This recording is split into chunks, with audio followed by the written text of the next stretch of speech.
Usiku ulikuwa mzito, mvua ikinyesha kwa fujo kama vile anga lilikuwa linamlilia mtu aliyekata tamaa. Taa za nje ya jengo zilikuwa dhaifu, zikitetemeka kama zimekumbwa na hofu isiyoeleweka.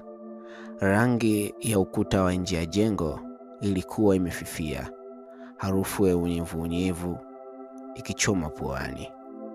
Jengo hili lilikuwa maarufu mitaani kwa jina la nyumba ya vumbi, lakini ndani yake kilikuwepo chumba kimoja ambacho hata wapangaji wa muda mrefu walikwepa kukizungumzia. Room namba 3. Jina lake anaitwa Mbosso, kijana mwenye historia ndefu ya kukimbia matatizo. Alikuwa ametoka mbali kutafuta mwanzo mpya. Alipofika mbele ya mlango wa room namba 3, alishtuka kuona mlango ulikuwa wazi kidogo, kana kwamba ulikuwa unamkaribisha au kumsubiri. Samani zilikuwa chakavu, lakini bado zilionekana zimewekwa kwa mpangilio. Kwenye kona kulikuwa na television ya zamani ilionekana kama haijawahi kuwashwa miaka mingi. Ukutani kulikuwa na picha ya mwanaume aliyekuwa na macho makali kama ya mtu aliyeona vitu ambavyo hakupaswa kuona. Mbosso alijilaza kwenye kitanda na macho yakaanza kuzama taratibu, lakini kabla hajapitiwa na usingizi mzito, alihisi kitu kizito kikimkandamiza kifua. Hakuweza kupumua. Alijaribu kuamka, lakini mwili wake ulikuwa kama umepooza. Ndani ya ukimya huo mzito, alisikia sauti, "Usilale, room namba 3 haipendi watu wanaojisahau." Akatumbukia kwenye giza zito. Asubuhi ilipofika, Mbosso aliamka akiwa na maumivu ya kichwa. Alihisi kana kwamba aliteswa usiku kucha. Akaelekea bafuni. Kwenye kioo cha bafu aliona alama nyekundu shingoni, kama alikabwa.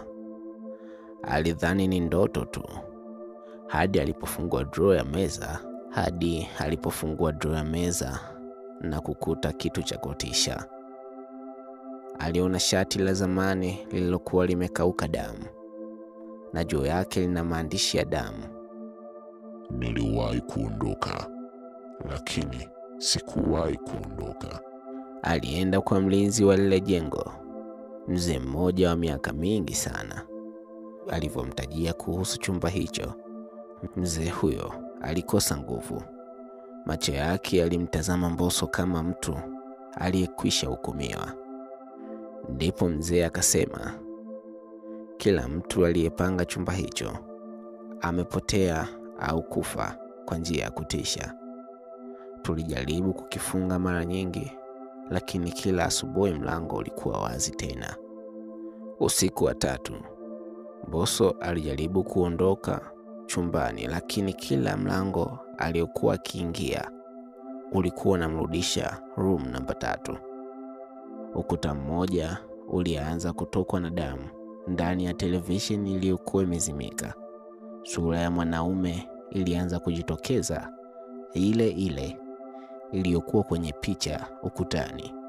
Mwanaume huyo akaanza kunena, "Nilijaribu kusema ukweli, lakini walininyamazisha.